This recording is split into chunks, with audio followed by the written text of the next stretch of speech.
Ini pertanyaan bodoh aja sih. Iya. Haji dan umroh ini secara perintah itu sebenarnya bersamaankah atau berjeda gitu? Ada 3 macam haji yang itu berdampingan dengan umroh. Kita ngambil pembiayaan boleh kok.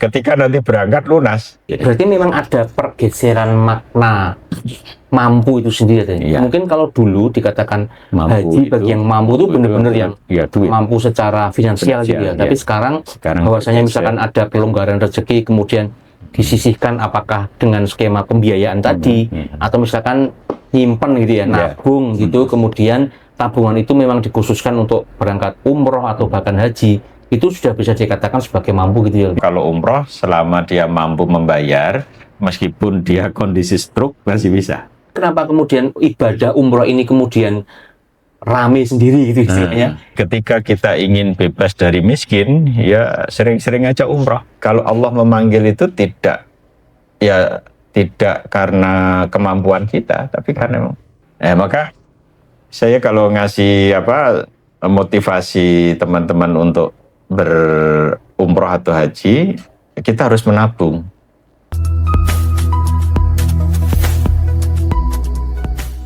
Assalamualaikum warahmatullahi wabarakatuh. Ketemu lagi di Ngombe, ngobrol bareng BMT Beringharjo. Kali ini kita akan ngobrolin soal salah satu ibadah yang perlu persiapan matang, baik itu fisik maupun finansial, yaitu ibadah umroh. Dan sudah ada bersama kita untuk nemenin ngobrol. Beliau ini tentu kompeten di bidangnya, bahkan sangat kompeten gitu, karena sebulan bisa sekali atau 2 kali bahkan bolak-balik ke Tanah Suci. Ustadz Muhammad. Assalamualaikum Ustadz. Waalaikumsalam. Terima kasih kembali waktunya untuk membersamai kami ngobrol Sama di Ngombe. mudah-mudahan barokah. Amin, amin. Sepertinya belum 2 pekan ya panjenengan kontur dari Tanah Suci ya? Betul. Ya, kayaknya ke Tanah Suci itu udah kayak Magelang Jogja aja kayaknya. Iya, ke Beringharjo. Iya. Gimana kemarin kondisi terakhir di Arab Saudi? Kan ketika panjenengan berangkat sepertinya nggak lama setelah kisruh antara Trump dengan Iran gitu ya. Jadi Iran. kondisinya gimana tuh? Aman-aman aja. Alhamdulillah tidak ada kendala apapun sih. Ya itu kan untuk di Uni Emirat ya kalau nggak salah. Di Uni Emirat karena negara Bahrain, kemudian Qatar itu yang ada apa namanya itu pangkalan militer Amerika itu yang disasar. Nah, untuk penerbangan dari Indonesia kan agak ke selatan, jadi menghindari rudal. Iya. Nah, Jadi sehingga secara kawasan juga termasuk ikut aman.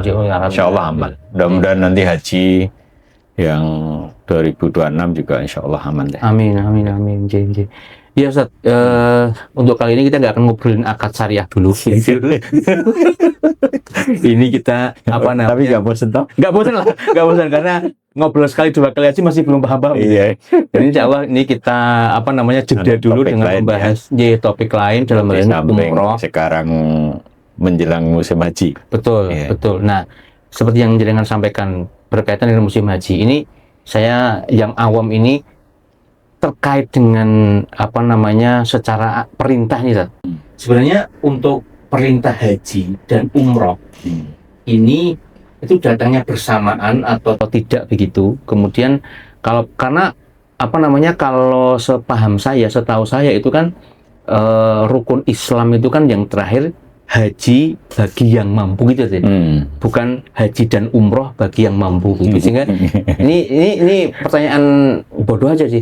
Haji dan umroh ini secara perintah itu sebenarnya bersamaankah atau berjeda gitu. Kalaupun toh misalkan berjeda ini berapa lama dan apa yang melatar belakangi lah perintah adanya umroh gitu. Iya. Jadi untuk jawab pertanyaan itu sebetulnya di dalam Al-Quran, kalau terkait dengan haji yang berkaitan dengan mampu, itu kan ada di dalam surat Ali Imran ayat 97. Jadi, walillahi 'alan nasi hijjul baita man istata'a alaihi sabila. Dan di antara kewajiban manusia itu terhadap Allah adalah melaksanakan ibadah haji ke Baitullah. Karena haji itu hanya khusus di Baitullah, nggak ada di bait-bait yang lain. Nah, kemudian ketika kita melaksanakan haji, itu ada tiga macam haji yang itu berdampingan dengan umroh, sehingga di ayat 196 surat Al-Baqarah Allah firmankan wa atimul hajja wal umrata lillah. Nah, sehingga nanti ada tiga macam haji. Kalau dalam pengelompokan haji itu ya, ada namanya haji tamatu. Haji tamatu itu adalah kita melaksanakan umroh dulu, kemudian senang-senang di Arab Saudi, di Mekah ya, di Mekah beberapa hari, kemudian nanti tanggal 8 Zulhijjah kita berniat untuk melakukan haji. Nah, ini biasa dipakai oleh jamaah haji Indonesia. Karena satu, jamaah haji Indonesia itu banyak, dan kemudian giliran penerbangan, sehingga ada yang berangkat lebih awal. Insya Allah nanti tanggal 18 atau 19 April itu sudah mulai ada pemberangkatan untuk gelombang pertama.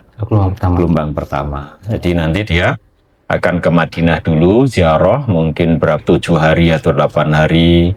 Yang kemudian kalau jamaah haji Indonesia itu ada namanya arba'in.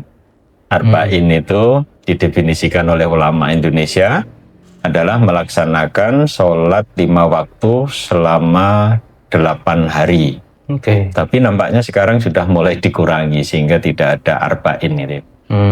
Nah, kemudian nanti menuju ke Mekah untuk setelah mungkin 8 hari menuju ke Mekah untuk melaksanakan umroh.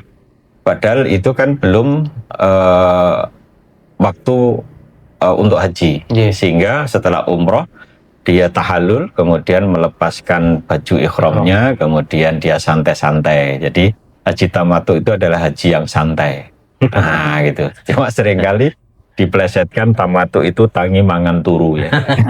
Jadi tangi mangan turu. Jadi karena apa? Amalan yang kita lakukan selama menunggu prosesi haji adalah ya cuma makan tidur itu. Ya, makan tidur ibadah begitu ya. Nah, aktivitas seperti biasa ya, di seperti tanah air gitu ya. Cuma ya paling aktivitas mencuci kan di sana. Ya karena pakaiannya terbatas kan gitu kan. Itu biasanya begitu. Nanti di hotel yang kita tempati itu namanya tamatu. Kemudian nanti ada haji kiron.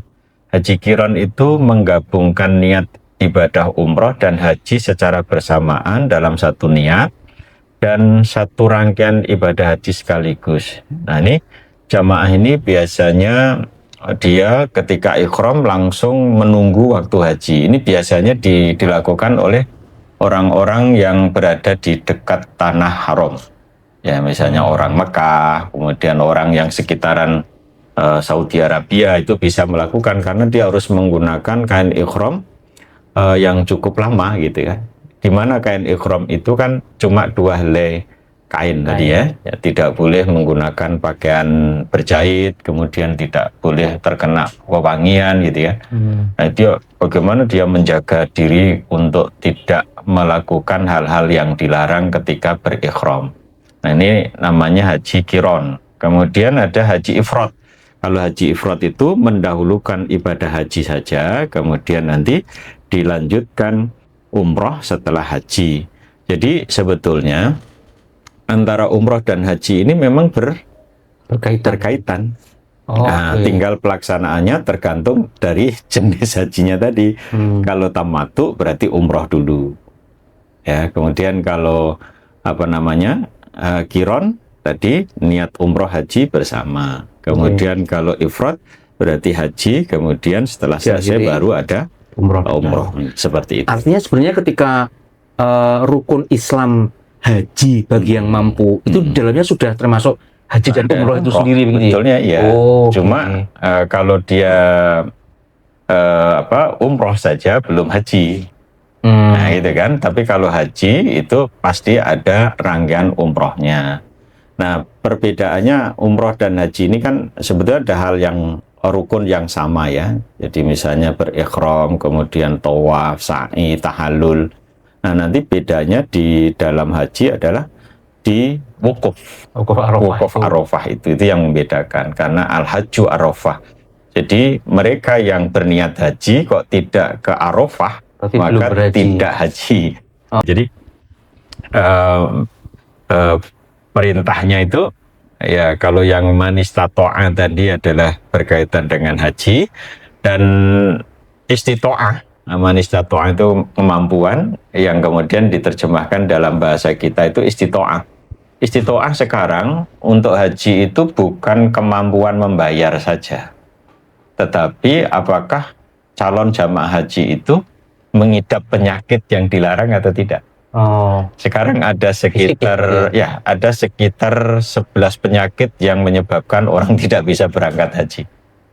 dan itu listnya resmi dari Resmi dari pemerintah Arab Saudi. Jadi yang paling utama adalah jantung, diabetes ya, kemudian lupa ingatan, ya. Ada amnesia amnesia itu karena banyak kan jamaah haji Indonesia yang naik pesawat tiba-tiba kepingin turun. Nah, kemana Mbah? Mau ngasih makan ayam saya. Kan ada kasus-kasus seperti itu kan. Nah itu, maka ini pentingnya kita mulai harus mendaftar haji itu di usia muda. Jadi haji muda ya gitu kan. Dan ada perintah Rasulullah Shallallahu Alaihi Wasallam, jadi percepatlah hajimu karena kita tidak tahu apa yang akan terjadi pada diri kita di esok hari.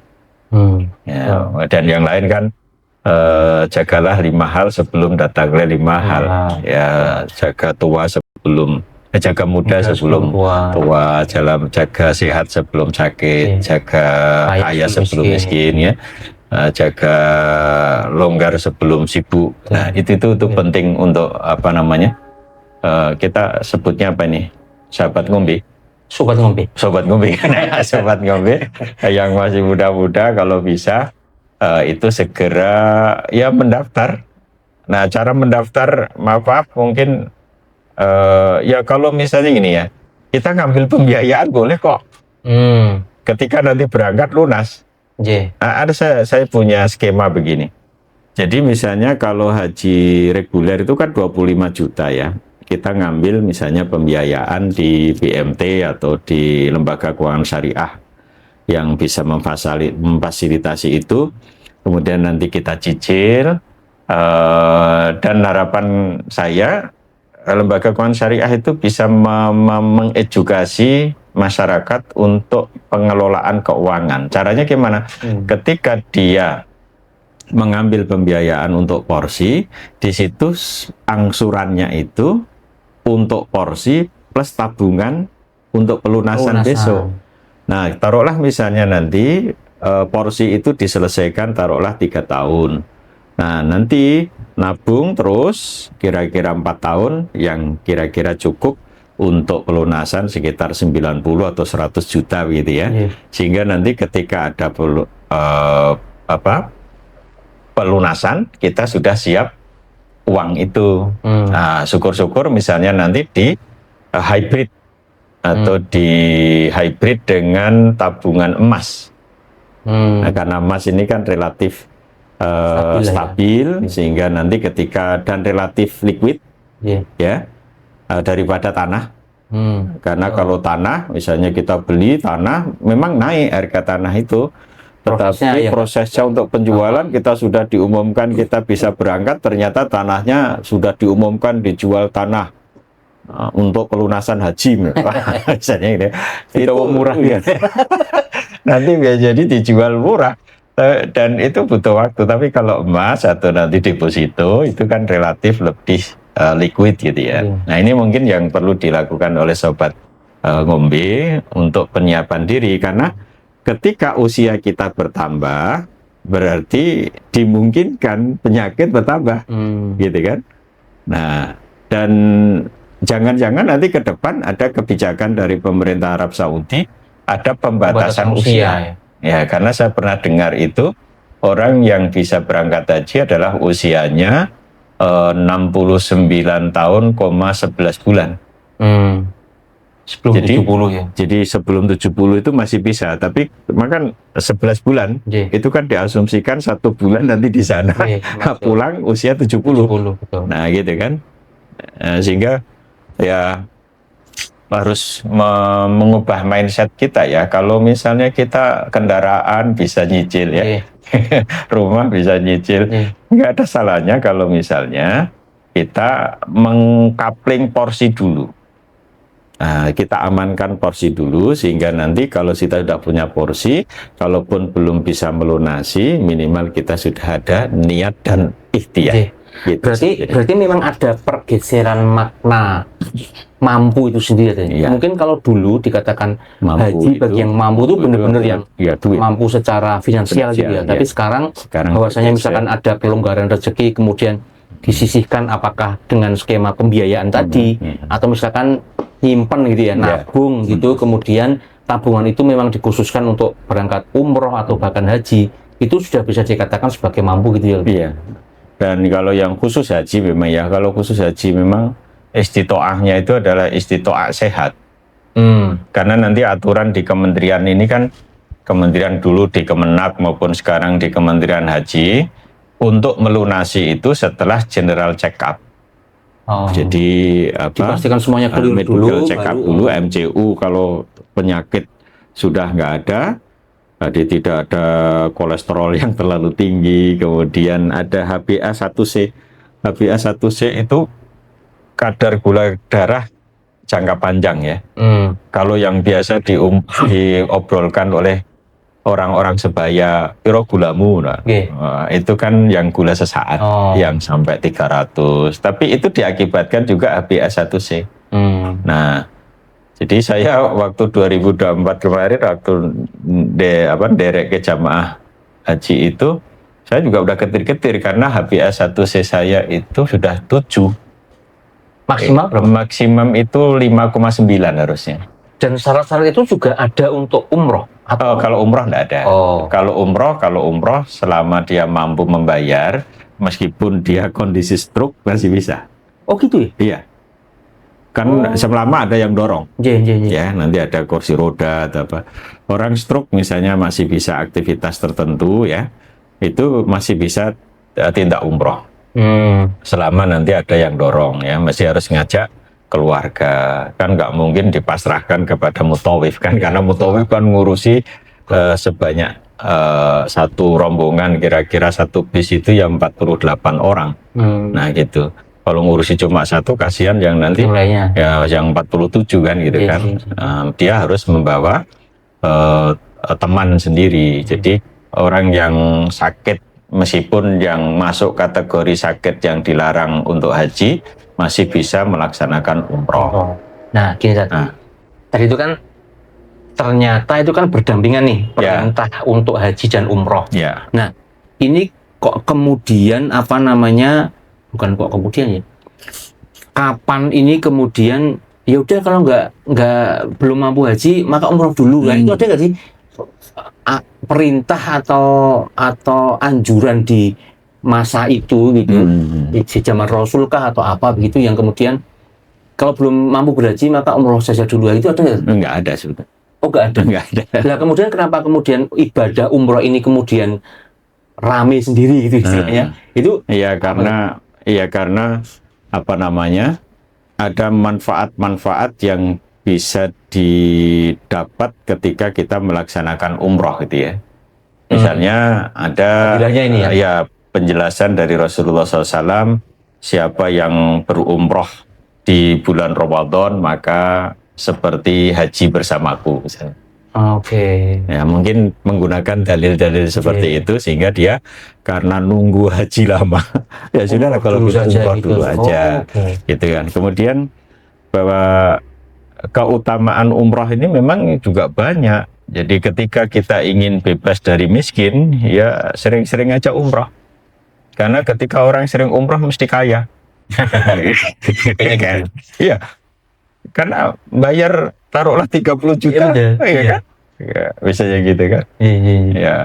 Nah, bayar 30 juta itu kan kalau misalnya setiap tahun dia nyicilkan. Ada jamaah yang kemarin saya dampingi itu hampir setiap Syawal pasti umroh. Dan mesti ngajak keluarga. Minimal ini profilnya apa ini? Ini orang biasa kah atau memang orang kemampuan lebih gitu? Pegawai sudah pensiun.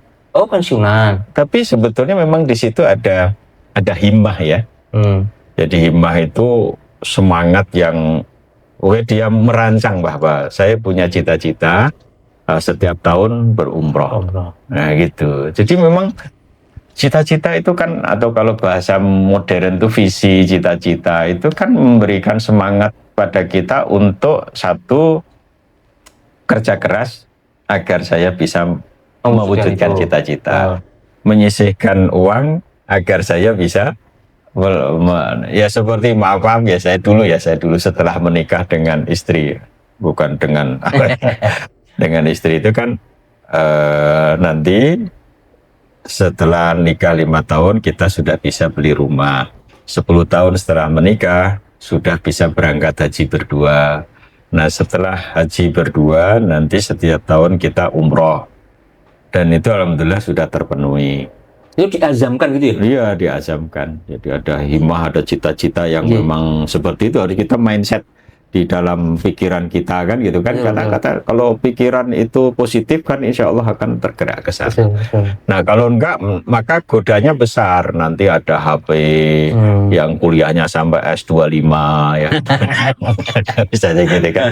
Ada Apple kerowok ya. Nah, jadi itu kan godaan-godaan yang mengganggu kita untuk apa namanya ya. Nah, jadi dan yang lebih ada lagi ajaran Rasulullah bahwa ketika kita sering umroh itu bisa menghapus dosa.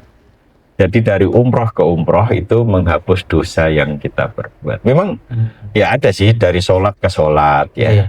Dari Jumat ke Jumat itu kan menghapus dosa. Sebenarnya seorang Islam kalau mau jalani benar itu ya dosa-dosa kecil ya itu karena terhapus semua. Cuma kan habis sholat terus bikin dosa. Nah, terus sholat lagi kan hapus lagi kan gitu kan. Gitu kan. Nah, khususnya lagi bahwa orang umroh itu dan haji itu adalah tamu Allah. Ya, jadi kalau di dalam apa namanya hadisnya itu kan al-hujaju wal mu'tamiruna wafdullah. Nah, jadi orang yang haji dan umroh itu adalah tamu-tamu Allah. Maka inda'u ajabahum wa in taksfarohu wafaro lahum. Jadi kalau dia berdoa pasti dikabulkan, dan kalau dia minta ampun pasti diampuni. Nah itu. Jadi kalau kita misalnya kemarin berbuat banyak dosa itu ya pergi umroh, insya Allah terampuni. Jadi sebetulnya kan kadang kita melihat di masyarakat ya, ini orang sholatnya belum benar gitu ya. Ada orang yang sholatnya benar tapi yang belum benar kok malah bisa umroh ya. Ya karena Allah itu memanggil orang yang dimampukan, bukan orang memanggil orang mampu. Kan ada orang yang mampu sampai sekarang haji, umroh aja nggak pernah, apalagi haji gitu kan. Nah, tapi ada orang yang mungkin kalau kita lihat fisiknya tidak layak bisa digituin, ya karena dia sudah dipanggil oleh Allah akhirnya, dan itu menurut saya bisa jadi kalau Allah memanggil itu tidak karena kemampuan kita, tapi karena buktinya ada orang yang bersih-bersih toilet kemudian diviralkan, dipanggil dapat undangan haji sama Raja Salman. Yang dari Jawa Barat itu kan. Terus ada seorang imam masjid yang dia itu mendawamkan bacaan ayat tentang haji. Jadi surat Al-Baqarah 196, wa atimul hajja wal umrata lillah, terus itu setiap dia sholat itu dibaca. Nah terus ada jamaah yang kebetulan kaya tanya sama imamnya tadi, kok itu terus gitu? Kok yang dibaca itu terus? Memang Pak Ustadz belum haji? Belum. Besok berangkat ya? Masya Allah.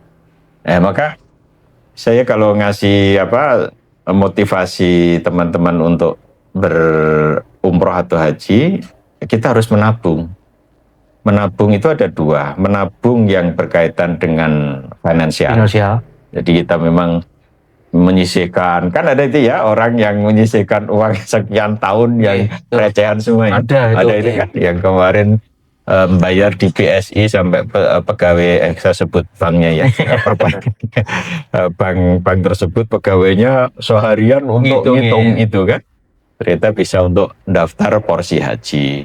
Itu namanya menabung yang memang kita sisihkan gitu kan. Iya. Kemudian menabung yang kedua adalah menabung amal. Jadi mungkin sholat kita benahi, kemudian amalan apa kita punya apa kita dawamkan apa yang kira-kira kita yakini. Misalnya kita suka mendawamkan istighfar, ya dawamkan aja terus itu. Kalau kita misalnya sukanya membantu orang gitu ya, ada pernah saya bawa jamaah sudah usia 85 tahun. Jadi tapi bisa masuk mencium Hajar Aswad. Orang Indonesia kan kalau ke Mekah itu salah satu keinginannya kan mencium Hajar Aswad, meskipun itu tidak termasuk dalam rukun atau wajib ya. Tapi sunnah karena Rasul pernah mencium. Ya kenapa Rasulullah mencium? Ya mungkin rasa syukur karena dengan Hajar Aswad yang ditaruh di surban beliau, 4 suku yang besar yang berebut untuk mengembalikan Hajar Aswad bisa bersatu. Ya gitu. Sehingga Umar bin Khattab kan juga kalau Rasul tidak melakukan itu, aku mau. Nah itu Simbah ini ternyata tak tawari kan, Mbah, jenengan mau mencium Hajar Aswad? Enggak.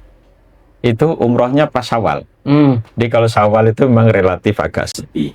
Sepi-sepinya Masjidil Haram, sepi masjid kita. Bahkan belum masuk Syawal dulu. Apalagi Syawal gitu kan. Ramadan penuh, Syawal alhamdulillah jadi kegelisahan para takmir itu ketika Syawal. Sepi, tinggal 2 shop, yaitu shop imam sama makmum. Pemain inti lah ya. Ya, pemain inti. Nah itu setelah bisa mencium Hajar Aswad, saya di belakangnya begitu. Tak tanya, Mbah jenengan punya amalan apa? Ternyata Simbah ini dihajikan oleh adiknya, yang adiknya itu membeli mobil jas ya, tabrakan ringsek, terus dia bernadar. Kalau mobil ini masih laku 50 juta atau berapa, saya akan gunakan untuk mengumrohkan kakak saya.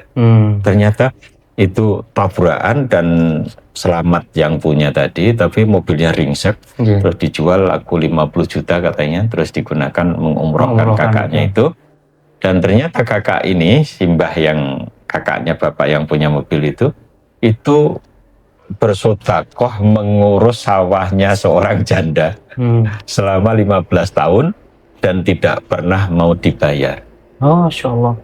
Nah, akhirnya diumrohkan oleh adiknya dan bisa menunaikan tawaf umroh sempurna, kemudian dia bisa mencium Hajar Aswad tanpa halangan. Wong saya di belakangnya kayak ada yang kayak bahasa Jawanya miyak ya. Iya. Miyak itu menghalau orang yang itu mencium, dan saya kecipratan barokahnya itu.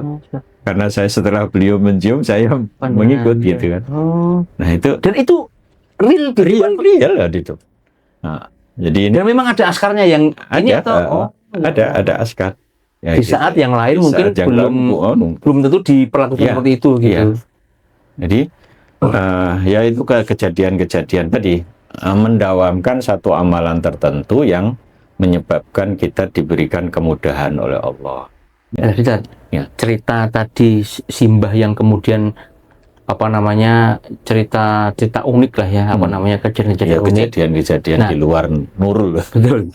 Nah, kalau Ustaz sendiri nih, atau mungkin pernah ada jamaah panjenengan yang cerita terkait sama setelah umroh kemudian hidupnya berubah. Nah, apakah di sana memohon apa, kemudian beneran ketika kembali kok alhamdulillah kok gini, ada nggak? Bener, ada. Banyak yang cerita. Ngalamin sendiri, Ustaz? Kalau saya ngalamin sendiri. Doa di sana dikabul. Apa itu, Ustaz? Minta mobil. Oh iya. Serius itu? Boleh minta duniawi gitu. Ada kan yang viral itu ketika di bawah Ka'bah dia cuma fulus dimarahi sama sebelahnya kan. Kamu ini doa cuma fulus. Iya, saya doa kalau fulus saya banyak, nanti saya bisa bolak-balik ke sini, bisa membuat perusahaan yang ternyata terkabul jadi orang kaya. Masya Allah. Dan saya berdoa di bawah pintu Ka'bah itu. Gimana tuh? Kan dulu saya mobilnya kan kecil kan, mobil kecil. Istri saya itu kalau naik mobil kecil itu kan pusing katanya. Nah akhirnya saya pas berangkat umroh dengan cerita istri itu, ya Allah, saya ini seringkali ngajak untuk dakwah, terus ngajak istri. Kalau istri saya naik mobil kecil itu pusing, katanya, ya Allah gantilah mobil saya yang besar gitu kan, merek yang sama tapi lebih gede. Nah tiba-tiba itu habis berdoa ada dealer ngirim notifikasi, Pak Muhammad, ini ada program tukar tambah mobil, ini ada keluaran mobil baru, kalau Bapak mau saya proses, Bapak kirim DP. Alhamdulillah, setelah selesai mobil ganti saya. Sekarang mobilnya agak gede kan gitu kan. Sehingga kalau pergi keluar kota tidak pusing. Dan yang lainnya banyak kok Mas kejadian itu. Kalau Ustaz pernah cerita minta untuk dimudahkan berbicara itu. Iya bisa. Itu juga ketika saya akan lupa itu. Jadi saya dulu kan kalau ceramah itu kan terbata-bata, susah ngomong. Sekarang susah berhenti. Itu di awal-awal panjenengan menjadi muslim gitu? Iya, awal-awal saya ceramah. Oke. Ya, setelah saya kan haji pertama tahun 2008. Nah, setelah itu kan sudah komitmen dengan istri itu kan, setelah pulang haji terus umroh kan gitu kan. Terus tahun berikutnya setelah setahun dari haji umroh, saya sering ceramah cuma nggak lancar, kadang kesulitan mencari materi ya. Akhirnya umroh lagi, terus saya doa, ya Allah saya ini sering ceramah di hadapan khalayak gitu, tapi saya kesulitan agak kalau bicara, maka lancarkan dan mudahkanlah ketika saya bicara. Nah, setelah pulang itu ceramah itu kayak los. Jadi kadang awalnya saya kesulitan mencari materinya apa, tiba-tiba di depan podium itu sudah ngalir terus dan sampai susah berhenti. Termasuk sekarang ngajar begitu. Itu awalnya disadari nggak? Kok aku saya ingin itu? Iya, kayaknya ya tahu loh. Ini mungkin doa saya dijabah oleh Allah gitu. Termasuk saya kan kadang kalau ngajar di pasca yang luar kota ya misalnya saya ngajar di Tulungagung, di Gontor gitu ya, di luar kota lah pokoknya. Itu kan ngajarnya kan sehari. Nah itu sampai mahasiswa capek, saya nggak capek. Sampai Pak ini waktunya habis, ya tak sodakoi waktu ada gitu kan, tambah. Nah seperti itu. Betul real ya. Nah terus ada juga teman dia punya usaha percetakan ya. Setelah kemarin saya sudah berangkat umroh dan mengumrohkan pegawai saya, ini orderan tidak terkendali. Alhamdulillah. Ada lagi yang coating mobil. Setelah dia berangkat umroh dan mengumrohkan pegawainya, ketika dia di sana itu sibuk main HP, ternyata bukan main HP, ternyata itu menerima orderan itu. Ditunjukkan ke saya, Ustaz, ini Masya Allah ketika saya bisa mengumrohkan pegawai saya ini tambah ordernya semakin banyak. Jadi maka tadi kan bahwa umroh itu tidak menjadikan miskin, tapi malah menghilangkan kemiskinan. Nah, sehingga ini sobat ngombe harus kita sisihkan. Kalau kita bisa beli kendaraan misalnya taruhlah sekian juta, pasti kita minimal selama hidup kita. Kalau kita belum bisa haji ya minimal umroh tadi. Syukur kalau umrohnya di bulan Ramadan ya, cuma karena akan disamakan seperti berhaji dengan Rasul gitu. Berarti kan tadi disampaikan bahwasanya fadilahnya umroh tadi itu tidak akan memisikan, justru mengkayakan. Kemudian karena ini menghapus dosa, kemudian juga ketika memohon itu akan dikabulkan. Dan ini contoh realnya udah banyak sekali termasuk saya mengalami sendiri. Dan khususnya bagi perempuan, jihad perempuan itu adalah umroh atau haji. Jadi kalau jihad itu tidak kita perang bantu Iran misalnya. Tapi kalau bagi perempuan, kata Rasul itu, satu ketika Aisyah kan bertanya, wahai Rasulullah, apakah wanita juga wajib berjihad gitu? Beliau Rasulullah SAW menjawab, iya, dia wajib berjihad tanpa ada peperangan di dalamnya. Nah kalau begitu apa ya Rasul? Yaitu haji dan umroh. Nah gitu. Nggak usah manggul senjata. Gitu kan. Ya, tadi kan ini apa terkait dengan mampu tadi itu kan kemudian ada orang-orang yang panjenengan ceritakan menabung receh dan sebagainya pada akhirnya bisa berangkat. Itu kan panjenengan sampaikan tadi istilahnya Allah itu memampukan, ya kan, memampukan orang kan, yang bukan memanggil orang yang mampu kan Iya. itu. Nah berarti apa namanya mungkin panggilan ini apresiasi atas kesungguhannya gitu kan. Iya, betul. Bahwasanya kemudian aku ini saja nih secara duit ya urung gablek gitu, tapi aku niat. Niatnya. Nah kemudian nyisihke sidik nabung gitu, sehingga mungkin panggilan itu apresiasi atas kesungguhan itu juga bisa jadi tuh. Atau nabung amal. Tadi selain finansial kan juga tabungan amal yang kita misalnya kita habis subuh kan, waktu subuh itu kan, sholat subuh itu kan waktu yang bagus, kemudian kita bisa menahan diri sampai suruk dan itu kita istiqomah gitu ya. Nah itu insya Allah bisa menjadi wasilah bagi kita untuk ada cita-cita, saya akan ke Mekah. Kan menabung finansial ataupun menabung amal itu kan dalam rangka atau wasilah kita memperbatas diri dipanggil gitu ya. Iya betul. Ketika kita melakukan amalan-amalan itu kan berarti kan meningkatkan takwa kan. Nah janjinya Allah apa? Wa may yattaqillah yaj'al makhraja wa yarzuqhu min haitsu la yahtasib. Barang siapa yang bertakwa kepada Allah, dia akan diberikan jalan keluar dan diberikan rezeki yang datang tak disangka-sangka. Untuk sobat ngombe semuanya, ini insya Allah obrolan kita untuk umroh cukup sampai di sini. Harapannya nggak banyak-banyak, tetapi kan tadi apa namanya bisa membuka wawasan kita bahwasanya ternyata umroh itu juga memang mahal begitu, tetapi kemudian ketika kita ikhtiarkan dengan sungguh-sungguh, bahkan tadi Ustaz Muhammad sampaikan nabungnya itu tidak hanya sekedar nabung finansial, tetapi ketika kita punya amalan yang kita andalkan itu kita ulang-ulang, siapa tahu itu jadi wasilah kita untuk kemudian bisa dipantaskan untuk dipanggil sama Allah untuk umroh. Nah itu kan siapa tahu. Jadi ada kalimat yang penting dari Ustaz Muhammad bahwasanya penting bagi kita untuk mengafirmasi positif di alam bawah sadar kita bahwasanya kita apapun kondisinya ya insya Allah tetap akan bisa umroh gitu ya.